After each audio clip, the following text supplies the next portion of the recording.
তো আজকে ফার্স্ট মর্নিংয়ে চলে এসেছি আমাদের জুম্মা মসজিদে, শিয়ালমারা মণ্ডলপাড়া জুম্মা মসজিদ। তো এটা হচ্ছে 2018 সালের কেরিয়ারের মেশিন। তো এটা ঠান্ডা হচ্ছে না বলে কমপ্লেন করেছিল।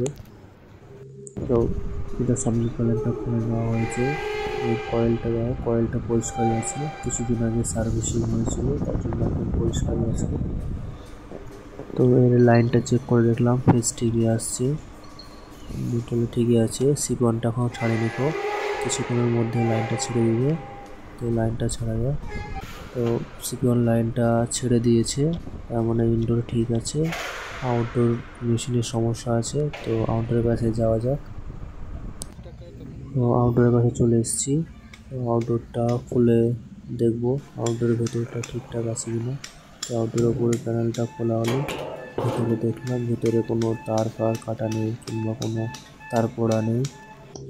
ইনডোর থেকে যে সিপিওন লাইনটা আসছে, ওই যে মিডলে পাতলা লাল তারটা কন্ট্যাক্টর রিলেতে লাগছে, কিন্তু কন্ট্যাক্টর রিলটা অন হচ্ছে না। কন্ট্যাক্টর রিলে কয়েলটা কেটে গেছে, তার জন্য এটা অন হচ্ছে না। কন্ট্যাক্টর রিলে এটাকে পুশ করে ধরে কন্ট্যাক্টর রিলেটাকে অন করা হলো। তো এটাতে অন হয়ে গেছে, কম্প্রেসার অন হয়ে গেছে, ফ্যানও অন হয়ে গেছে, ফ্যান মোটর অন হয়ে গেছে, অ্যাম্পিয়ারও ঠিকঠাক নিচ্ছে।